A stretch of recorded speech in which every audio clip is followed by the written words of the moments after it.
And thank you all for joining us as we talk about high impact practices in light of ePortfolios. Rudy Garnes and Ashley Sieber are joining. Ashley, thank you for moderating. So we're going to talk about what they are, how they are high impact practices, integrative studies specifically with ePortfolios. ePortfolios is social pedagogy and what it looks like in the capstone. All right, well, I'll get started then. I thought what I would do is introduce everybody to the general idea of ePortfolios and how they're used or could be used. We've been using them in integrative studies for several years now. So they're a high impact practice for us. They recently made the list of the 11th high impact practice, which I think is wonderful since 10 is such a wonderful number. To add an 11th means it must be something important. So that's how I'm going to be approaching this. Let me see if I can move through slides here. Not too many slides. So the definition that we often see out there is that it's a digitalized collection of artifacts. The idea being to have a student collect the resources and accomplishments, experiences, maybe course materials over time. But I want to highlight here, as this passage does, that ePortfolios can belong to individuals or to groups, to programs, or to institutions. In our case, we're thinking about a student's portfolio, but it's also a portfolio for our program. So, and then, of course, there are other higher level uses of ePortfolios we can talk about later, institutional level uses. Well, I guess I'd highlight here the idea of beyond just storage. The idea here is to have students collect these materials, these artifacts, and then use them to reflect upon them, talk about sort of where they've come in their journey, how things connect. In particular, what's nice about the ePortfolio is that it's not just a single class's assignment necessarily. They can include thoughts, reflections on their experiences both in and outside of class, both in college and outside of college. So it's a nice place, if you will, for students to collect all that they've been doing and sort of see connections between all of those things. So it's really a very personal kind of thing. Some have talked about these supplemental transcripts. I think there's some ideas floating around campus on this idea where beyond the curricular transcript, the university transcript they get of their course credits, there's some sort of transcript, resume-like item, maybe a LinkedIn kind of item that reflects their growth, their interests, their skill sets, their experiences. They're tying their study abroad in with courses they've taken. They're tying their internship in with courses that they've taken and other kinds of experiences. And maybe even they're tying these things in with their jobs and their family life. George Q has a very nice example. He talks about the student working on the campus paper who is not taking a class doing this, but it ties in the courses they're taking. It's very important to them. They're spending a lot of time on that. They're working with other faculty and students on this. There's feedback. That experience gets missed on a credential kind of transcript, but in a portfolio, a student can, as it were, make a big deal out of that and try to connect it to other kinds of things. So we want to highlight those aspects of the portfolio.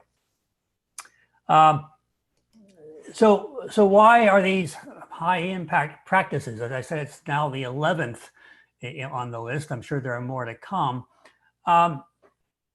We could talk about teaching and learning here. There's also a lot of talk about programmatic assessment and career development along the same lines here. So the ePortfolios also provide teachers and programs a way of evaluating student work. Not just a single snapshot, but maybe a look at their whole career up until this point, and then recognizing growth and so what they've learned. Again, it's a collection over time. I think key here is the idea of reflection, which is, of course, one of the driving forces behind the list of high impact practices. They're also sharing and presenting these ideas with others. So these are in for the most part, they're in a public forum. Right? It's like having a website or something along those lines. So it's available electronically over the internet to other people. So they can be sharing these with others, and faculty, of course, can be giving feedback and so on. So one idea has been, the literature has been talking, I've seen in the literature a few places, that in some ways the ePortfolio is sort of a kind of a meta high impact practice. So the idea being that it's kind of a unifying or organizing function, as they say here. The idea being that if a student is taking an internship, studying abroad, taking classes, working on the school paper, whatever it is they might be doing, these otherwise end up being a series of episodes in their college career where they don't necessarily get to showcase all that they've been doing or even sort of integrate all that they've been doing. So another nice aspect of the ePortfolio model is that it's a place where students can take all their other experiences, high impact or not, and put them in a place where they can evaluate them and reflect on them and think about their growth and development. It's also then a place where if you're interested in assessment, you can look at an individual student and think more carefully about how far they've come and what they've mastered. So in some ways, it sort of fits very nicely. If you look at the sort of driving forces behind high impact practices, this is George Ku's list from 2008. But trying to sort of sift through and what makes a high impact practice high impact. We saw a nice list earlier this morning as well. These are the kinds of things that he was talking about. And these are all features that you'll see in the portfolio model. There certainly is time and effort. It could be a class assignment. It could be a graduation assignment, but they are putting time and effort into this. They're also putting a little bit of themselves into this. So we're having them design a kind of a website that reflects their progress through college and through life in many cases. They're responsible for designing it and for putting themselves into this and for owning it. So it's time and effort along that dimension as well. They're interacting with faculty and peers as they share these things. They're looking at other people's portfolios and their journeys and their goals and so forth. So that's happening. Feedback along the way. We start these very early in their college career. As soon as we get them as a major, we start them on this.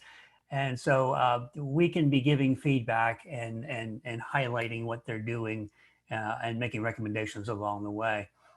And then, of course, the idea is seeing the relevance of what they've learned, right? Having these artifacts in their portfolio and then having reflective essays, perhaps, where they are going to be reflecting on what they've done and seeing connections.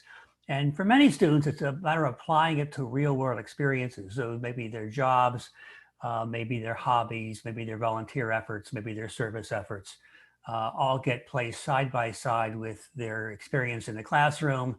And then they can try to make sense out of that.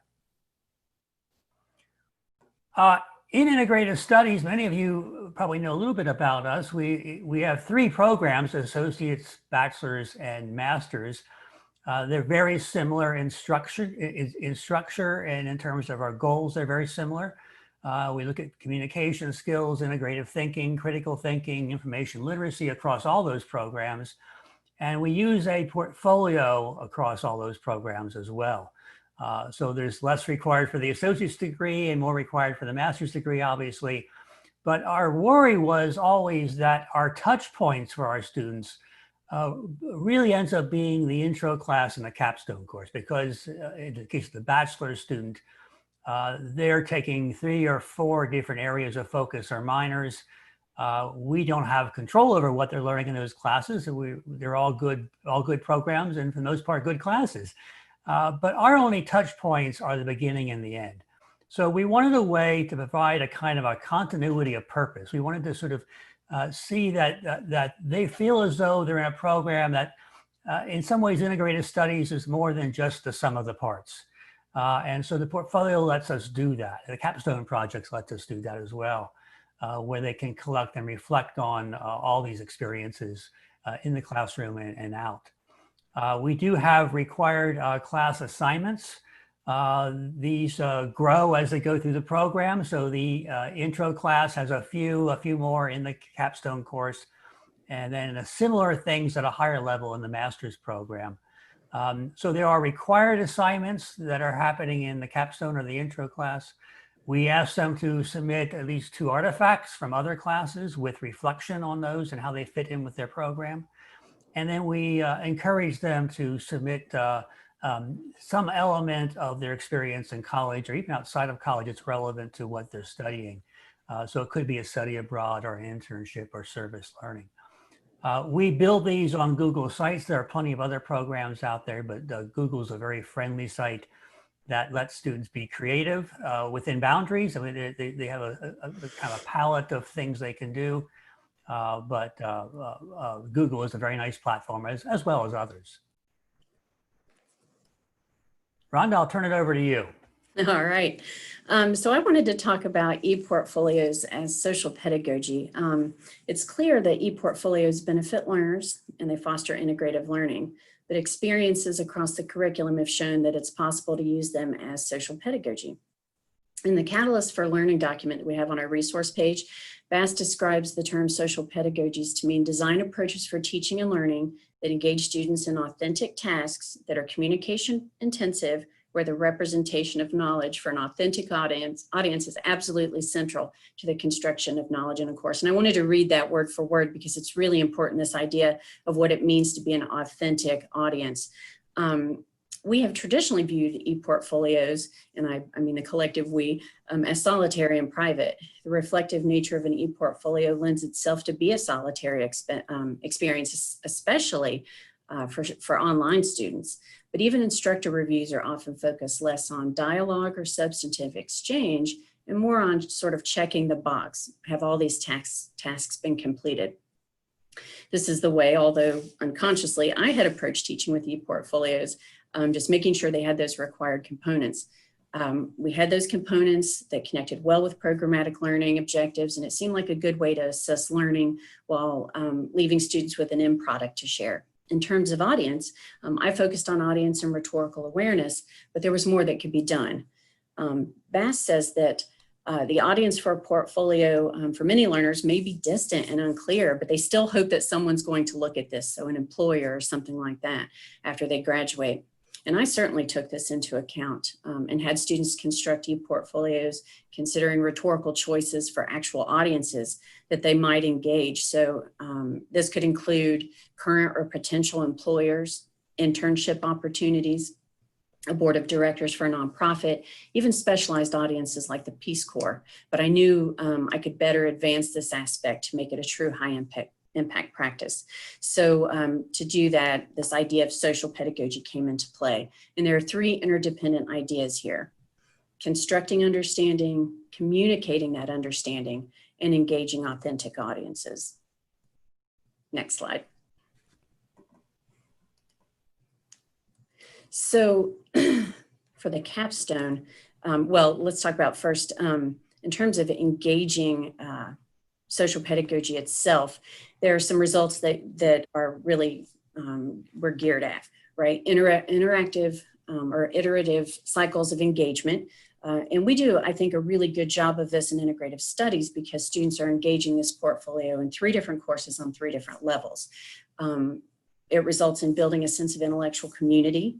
It deepens reflections and it contextualizes that learning. Now, Bass offers a framework or design principles with which you can design this and help students connect to make this a high impact practice. That's process and audience, purpose and identity, and creating a learning culture. I wanted to talk about process and audience first. One way that ePortfolios enable social pedagogies is by providing an intermediate space between public and private. This can make students a little uncomfortable, even suggesting that it might be public, but students have the opportunity to rehearse what it means to connect with an authentic audience. ePortfolios can serve as sites for communication, collaboration, and exchange. And as Rudy talked about, this can involve many layers of audience, such as faculty and peer feedback, collaborative work with classmates or external audiences, and the development of knowledge communities. Integrative social pedagogies contribute to giving students a sense of purpose and help students find a new meaning in their learning experiences.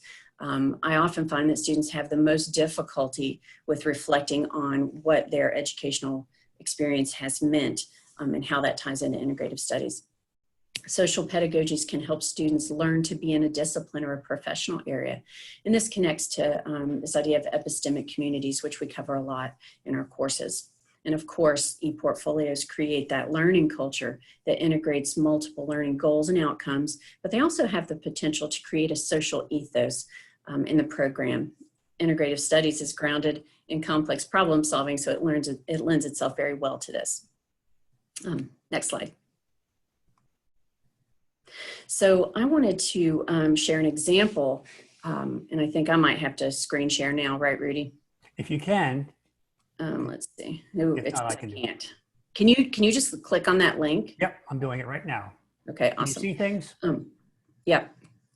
So I just wanted to show an example of engaging focus, an example of a portfolio that engages this focus on process and audience, purpose and identity. And if you scroll down, you can see how he's got his disciplinary focus areas there.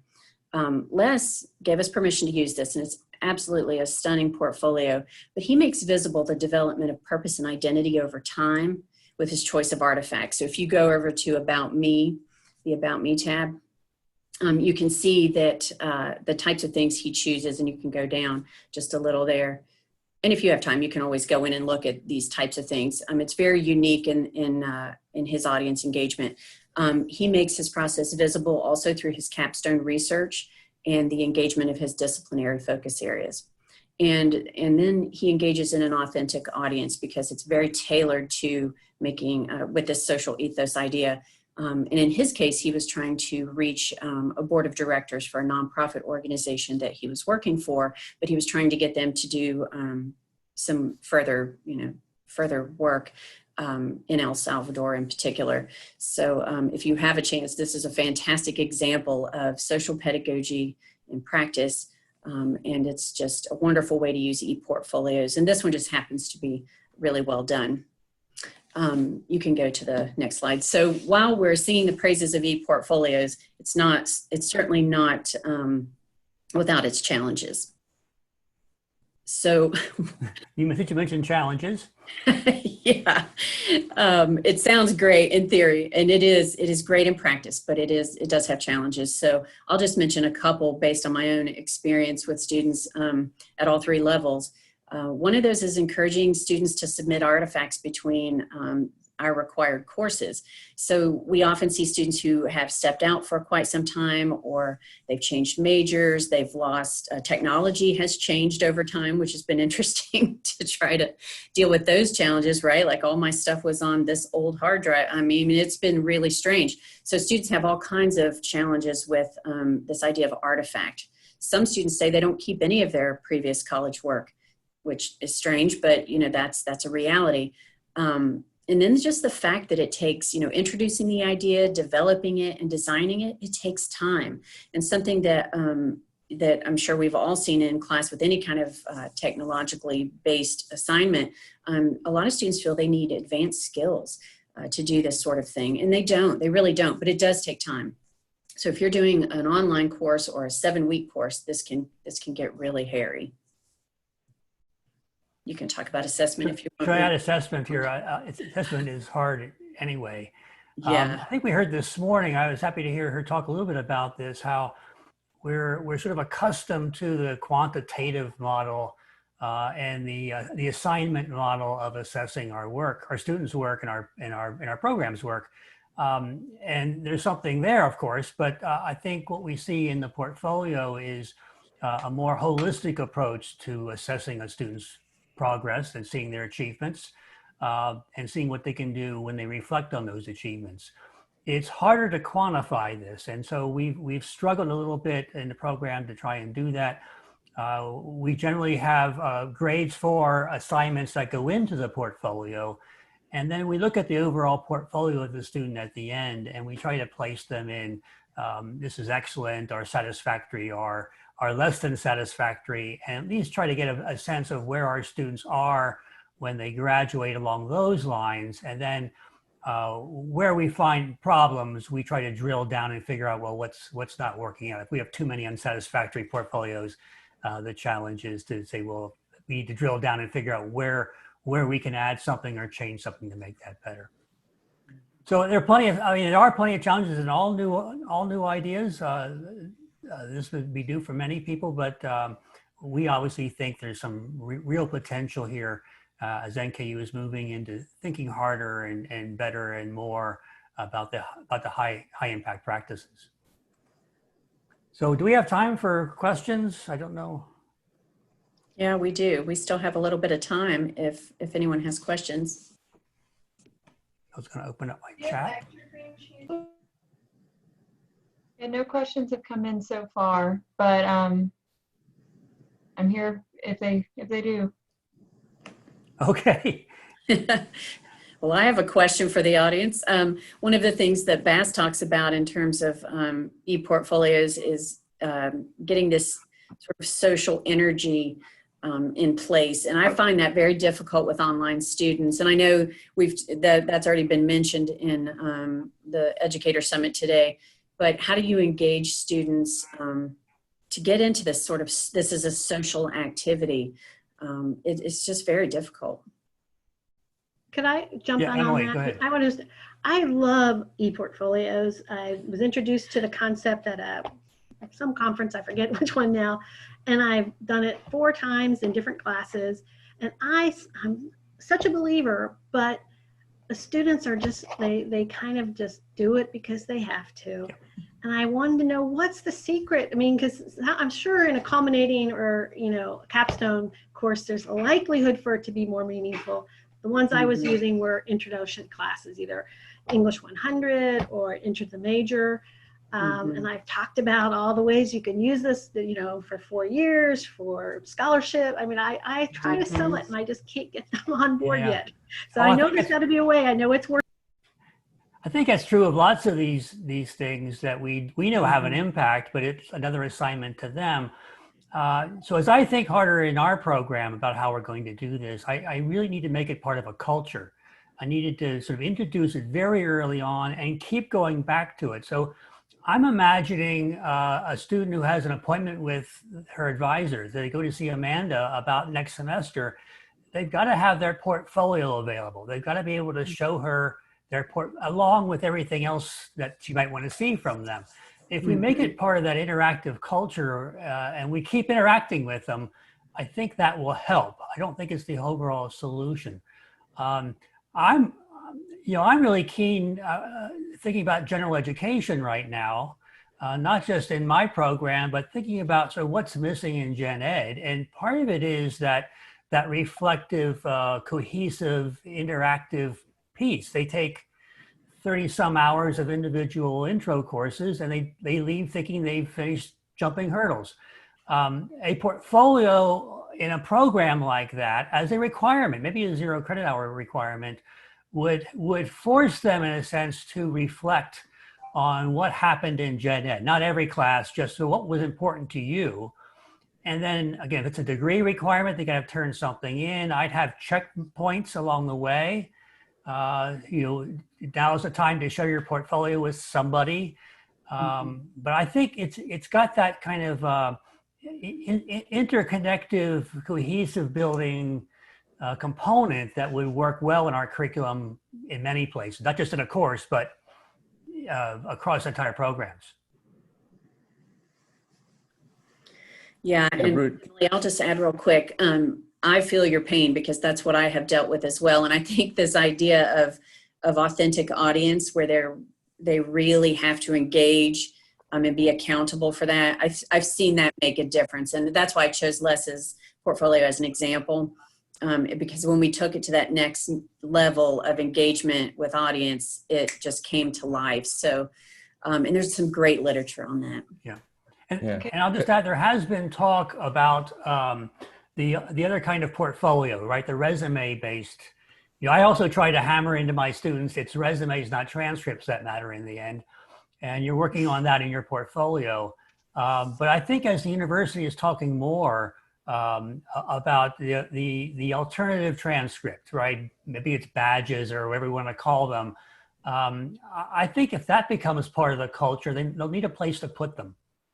And I think a university-wide, career-wide portfolio might be a way to sort of keep track of all that. Did John have his hand up? Yeah. Can you hear me? Yep.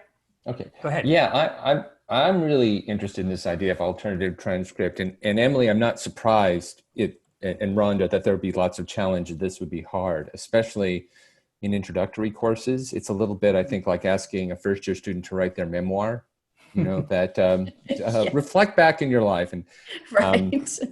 But coming from writing studies, I'm really excited by this notion of narrative as a way of unifying and organizing your experience and kind of reflecting back on what does college meant to you. And Rudy, when you talked about in the Q article of the student who brought in working on the student newspaper, and something like that, all the experiences that students do that don't show up in a transcript, like because I'm old, I worked on a radio station. I can explain to younger folks what radio is later, but there's all sorts of clubs and organizations that students are getting involved in. And I think authentic audience is exactly where this comes down. It's very much like English 101 or 102, because the hardest thing is audience. The hardest thing is, who are you writing to? Why do you care who you're writing to? And it doesn't happen all at once. It takes a long time. And it can involve reflect back on everything you've done, and you try to make sense out of why did you do all this stuff and what does it say? But I think it's so potentially exciting. There's a question in the Q&A with Jillian about making connections among all the different programs, which is a perennial issue. Rudy, you just brought it up with Gen Ed, and the possibility of I think of somebody, like David Mack, who was part of our book connection, one of our famous alums who's done the Kabuki series. And he always talked about his college education in this really holistic way. He was interested in being a graphic novelist. He was interested in Japanese culture and he's interested in mythology. So he was officially an art major, but he took classes everywhere because it all fed into, here's why I was taking these classes. If you look at a transcript, it could have just looked like, well, this is a guy who isn't very focused. But actually, he really had a plan and a purpose for what he was doing. In fact, I got to go back to the first thing you commented on, which I think is important. So if you think about the freshman year experience, again, they can't write their memoirs yet, but it could be reflection in terms of discovery. In other words, I try to think of our intro class as more of an intro to college class. What's a discipline? What's a major? How do they translate into jobs? All that, I think, is for them to sort of figure out when they first get here, but also they're figuring out themselves and how do you navigate that early journey. So one can use a portfolio in the early stages, the freshman stages, as a place for them to reflect on sort of their goals and discover sort of what might be of interest to them. And then as they progress through their years in college, they're moving more towards reflection on sort of what they've accomplished. And I would then suggest in the senior year, there's a reflection on where they're going. I mean, what's the job market look like for you? What are you thinking about? Those are things that are worth thinking about while they're here, but also connecting to what they're doing while they're here. So it makes college part of who they are, not just an episode. Yeah. Yes. Well said. Other questions, chat comments?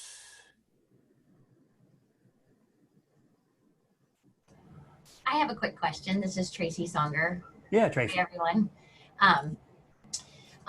Just kind of, I love the idea of this. Of course, I teach in electronic media and broadcasting, so we do, portfolios, but I love the idea of it starting as a freshman and including their gen ed requirements. And at this point, I'm also the internship director, so their resumes kind of look crazy because it's like, make a link to this, make a link to that, but having a portfolio that's more, socially engaging and how you've reflected and how you've changed.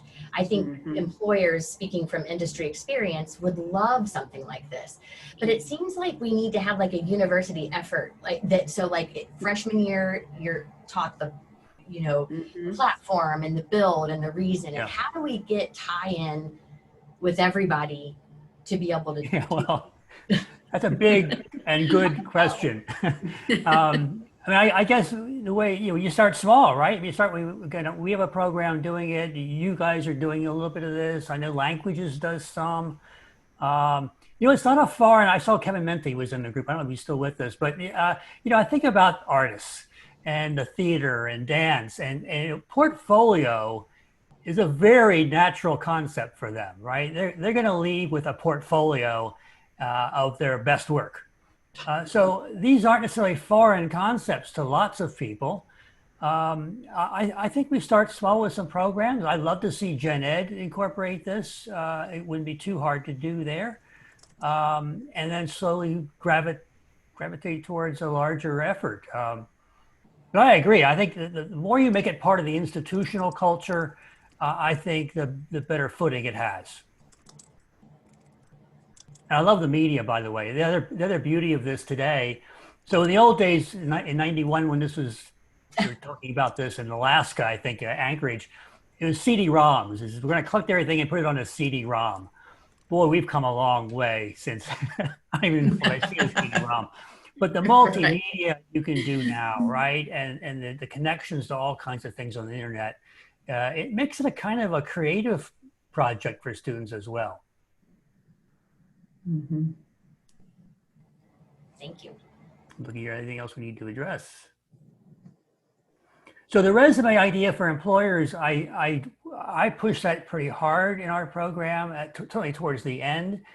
I also let them know that since this is a public document, they need to be careful about privacy and those kinds of issues. But there are ways of unpublishing certain pages and publishing others. So one could have a portion of an ePortfolio that you intend to be public.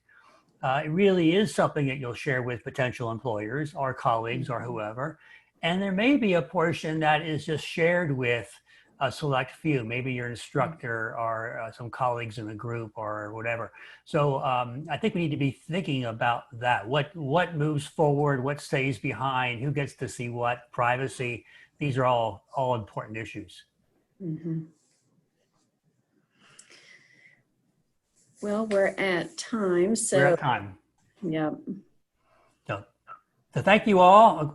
Please get a hold of either of us. I think I can say if you have any questions. I want to talk about this more on campus. I think Absolutely. there's great potential here, and I want to improve what we're doing.